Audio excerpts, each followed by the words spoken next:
말씀의 기록은 오병이어의 기적과는 구분이 되는 칠병이어의 기적에 대한 말씀입니다.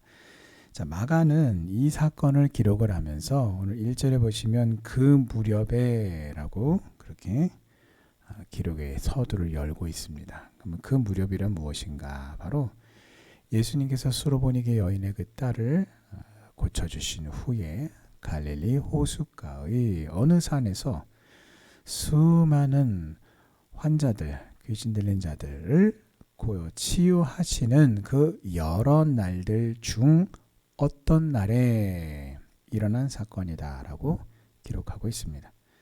자, 병자들을 비롯해서 귀신 들린 자들, 또 예수님께 도움을 청하기 위해서 모인 자들, 수많은 사람들이 여러 날을 예수님과 함께 그 장소, 한 장소에서 시간을 보내었다라는 것을 알 수 있습니다. 자, 7개의 떡과 생선 2마리로 4,000명의 큰 무리를 먹이신 이 사건은 보리떡 5개와 물고기 2마리로 5,000명을 먹이셨던 사건과는 구분이 되는 또 다른 기적의 사건입니다. 자, 혹자는 이거 같은 사건인데 그 마가는 이것을 이렇게 떡 7개다. 물고기 2마리. 그 오병이어도 보리떡 5개와 물고기 2마리 아닙니까? 한 사건이네. 같은 사건을 이렇게 뭔가 조금 좀 차이가 나게 왜요? 기억을 잘 못할 수도 있으니까. 그거 5개 아니었어? 이거 7개 아니었어? 이런 어떤 그런 차이로 같은 사건을 이렇게 다르게 기록한 것뿐이다 라고 그렇게 말합니다만 그것은 근거가 없는 이야기입니다. 왜냐하면 오늘 말씀, 내일의 본문에 해당되는 19절과 20절에 보면은 예수님께서 직접 이 오병이어의 사건과는 다르다라는 것을 말씀하셨어요. 그러니까 오병이어의 사건은 떡 5개, 그리고 칠병이어의 사건은 떡 7개로 이 개수의 차이가 분명하게 납니다. 자, 19절, 20절은 무슨 말이냐면 이 제자들의 그 믿음에 대한 부분들을 예수님께서 지적하시면서 이전에 떡 5개와 물고기 2마리로 이렇게 사람들이 많이 배불리 먹었던 것을 너희들은 왜 기억을 하지 못하느냐? 왜 이렇게 믿음이 없느냐? 라고 그렇게 말씀을 하시면서 이 사건이 오병이어의 사건과 똑같은 사건이 아님을 분명하게 말씀을 하십니다. 자, 세 번째로는 떡을 먹은 사람의 수가 분명히 차이가 나요. 먼저 본 사건은 5,000명이었고요. 오늘의 이 말씀의 사건은 4,000명으로서 이 차이가 납니다. 자, 또 무리들을 먹이신 날에 있어서도 차이가 있습니다.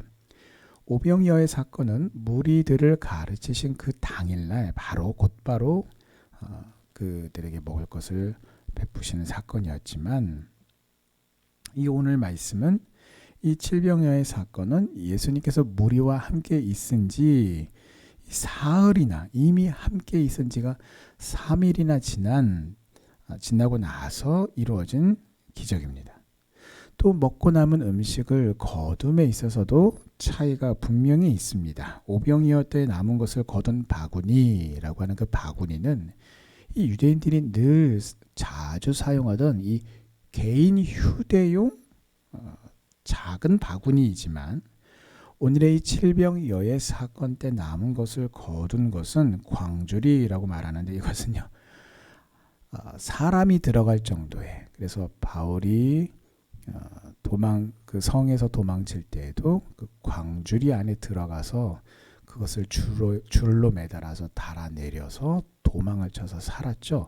자, 그렇게 사람이 들어갈 정도로 충분한 큰 광주리를 말합니다. 자, 이처럼 하나님의 기적의 역사는 그냥 한 번 일어난 사건을 이렇게 보고 저렇게 보고 돌려보고 요리 보고 저리 보고 해가지고 다르게 기록한 것이 아니라 다양하게 일어납니다.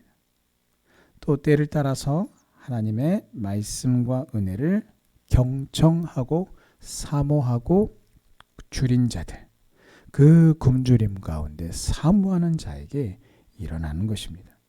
예수님께서도 오늘 2절에 보시면 내가 무리를 불쌍히 여기노라 라고 그렇게 말씀하시면서 이 무리들에게 먹을 것을 공급하셨어요. 자, 오늘 나도 하나님의 말씀과 하나님의 은혜를 사모하고 경청하고 그 하나님의 말씀대로 행하다가 우리가 은혜를 향해 말씀을 향해 기진하고 굶주린 것을 하나님께서 불쌍히 여기시고 흡족하고 풍성한 은혜를 우리에게 베푸실 줄 믿습니다. 자, 그러나 단순히 굶주린 자들에게 이 필요한 것을 공급하는 그 기적을 베푸신 것이 아니에요. 오늘의 이 칠병이어를 기록한 것은 봐봐, 놀랍지? 예수님은 이런 분이야? 이렇게 보여주기 위해서 기록한 것이 아니라는 것입니다. 우리는 자꾸 이 사건을 두고 이 사건의 초점을 공급하심, 베풀어 주심, 어떤 기적을 행하심에만 자꾸 초점을 두려고 해요.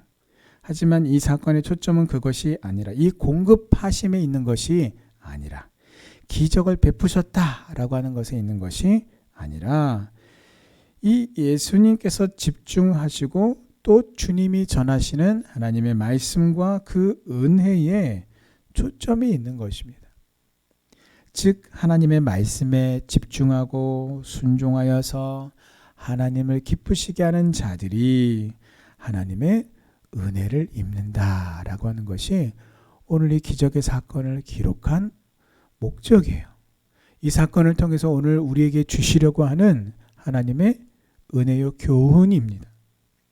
자, 그러므로 우리가 믿음으로 하나님을 기쁘시게 할 때에 우리에게 있어야 할 그 필요를 공급하시기 위해서 하나님께서 어떻게 해요? 기적이라도 베푸셔서 공급하시는 것입니다. 그래서 우리가 하나님 앞에 우리가 믿음으로 간절히 구하고 하나님 도와주십시오. 우리 상황이 이렇고 우리 형편이 이렇습니다. 라고 우리가 기도할 때요. 어쩔 때는 우리가 기도한 대로 하나님께서 정말 자로 잰 듯이 정확하게 주실 때가 있어요. 그런가 하면 또 나는 이렇게 작은 것을 구하였을 뿐인데 이거보다 더 큰 것을 하나님이 주실 때가 있어요. 왜 그렇습니까? 믿음으로 하나님을 기쁘시게 하는 믿음의 백성, 믿음의 자녀의 그 필요를 하나님이 아시고 그것을 공급하심에 있어서 어떤 그런 하나님께서 사람을 사용하셔서 또 이 세상의 모든 어떤 그런 시스템을 사용하셔서 하나님을 공급하실 때도 있는데 그것에 대한 역사하심이 기적이라도 하나님께서 정말 기적 같은 그런 방법을 통해서라도 하나님은 그 믿음의 백성의 필요를 아시고 채워주신단 말이에요. 자, 그러므로 하나님의 은혜와 오늘도 여전히 하나님의 은혜와 하나님의 도우심을 공급하심을 바라보는 성도는 누구나 먼저 하나님의 말씀에 합당하게 믿음으로 먼저 살아야 될 줄 믿습니다.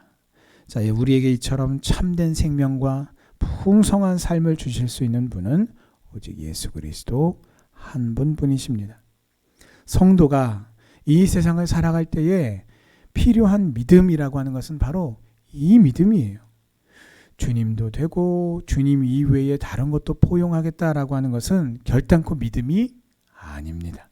이런 헛된 믿음으로는 주님께로부터 아무런 은혜도 도움도 공급도 기적도 받을 수가 없습니다. 자, 보십시오. 예수님은 굶주린 무리들의 배고픔에 대해서 헤아리고 계셨어요. 사흘이나 같이 있었는데 멀리서 온 사람들도 있는데 이 상태로 그냥 돌려보내면 가던 도중에 기진해서 다 쓰러지고 말 거야 라고 헤아리셨어요. 믿음으로 살아서 하나님을 기쁘시게 하는 그 성도들의 굶주림과 필요를 하나님께서 헤아리십니다. 우리의 형편을 아시는 주님께 우리가 오늘 이 말씀대로 먼저 하나님의 나라와 하나님의 의를 구할 때에 풍성함으로 우리를 채우시고 또한 도와주시며 기적의 방법을 베푸실 줄 믿습니다. 자, 그런데 오늘 제자들을 보면은요, 그 제자들의 그 불신앙과 믿음 없음이 꼭 나의 모습과도 닮아 있어요. 현실 감각은 너무나 뛰어납니다. 하지만 반면에 믿음이 없어요. 자, 제자들은 아이고 주님, 이 광야 도대체 어디 가서 떡을 얻어가지고 이 많은 사람들에게 먹이겠습니까? 이 사람들에게 배부르게 할 수 있겠습니까? 라고 주님께 되물었습니다. 이 말은 무슨 뜻입니까? 주님, 참 현실 감각이 없으시군요. 참 현실의 문제를 바라보는 그 좀 감각을 좀 기르십시오. 이런 뜻이란 말이죠. 자, 그러면 제자들은 왜 이렇게 불신앙적인 답변을 한 것일까요? 다른 사람도 아니라 사도들이. 왜요? 오늘 말씀은요, 그들이 주님의 능력을 망각해 버렸기 때문이다 라고 말합니다. 그래서 우리가 결과만 놓고서 우리가 비난하거나 잘못했다라고 말해서는 안 되는 이유가 무엇입니까? 결과만 보고 그렇게 비난하다가는 나도 그들과 이 제자들과 똑같은 불신앙 믿음 없음에 처하게 된다는 것이에요. 그들이 왜 이렇게 되었는가를 면밀히 살펴서 오늘 내가 그렇게 되지 않도록 하나님의 말씀을 의지해야 하는 것입니다. 주님의 능력을 망각해서는 안 되는 것입니다. 우리도 이 제자들처럼 불신앙적인 모습으로 실패하지 않으려면 능력의 주님을 잊어버리지 말고 항상 기억하되 그 능력의 주님이 어떤 능력의 주님임을 우리가 기억해야 됩니까? 어떤 주님을 바라봐야 합니까? 바로 십자가를 통해서 놀라운 그 사랑의 능력, 구원의 능력을 행하신 그 주님을 기억하고 믿음으로 바라보는 우리 성도님들 다 되시기를 주님의 이름으로 축원합니다. 자, 그렇다면 오늘 예수님처럼 하나님의 풍성하고 놀라운 은혜를 체험하려면 우리는 어떻게 하면 좋을까요? 오늘 그 6절에 그 6절 말씀에 그 해답이 있습니다. 자, 예수님은 떡 7개를 가지고 4,000명의 사람들이 먹고 남을 정도로 떡을 계속해서 떼어 주셨습니다. 자, 그런데 이 떡을 떼기 전에 감사의 기도를 드리셨어요. 바로 이것입니다. 하나님의 아들이신 주님조차도 여러분 오늘 이 떡 7개의 모인 사람들의 규모에 비해서 떡 7개라고 하는 이것이 얼마나 보기에 초라하고 보잘것이 없습니까? 근데 그것을 들고 오늘 주님은 어떻게 해요? 감사기도를 드리셨어요. 그리고 그 감사기도를 드리시고 주님의 손으로 그것을 떼실 때에 수많은 사람들을 먹이는 기적을 일으키셨습니다. 오늘 우리 역시 우리가 하나님의 자녀로 성도로 우리가 이 세상을 믿음으로 하나님을 기쁘시게 하는 그 믿음으로 이 세상을 살아갈 때에 하나님의 오늘 이와 같은 풍성함의 그 은혜, 나를 채우시고 도우시고 공급하시는 그 하나님의 풍성한 은혜를, 풍성한 그 도우심을 우리가 누리며 살기 위해서 필요한 것은 바로 믿음으로 감사하는 것입니다. 바울은 이것에 대해서 이렇게 믿음으로 고백했습니다. 나의 하나님이 그리스도 예수 안에서 영광 가운데 그 풍성한 대로 너희 모든 쓸 것을 채우시리라. 아멘. 여러분, 이 고백이 오늘 저와 여러분들의 믿음의 고백이 되기를 주님의 이름으로 축원합니다. 아멘. 기도하시겠습니다.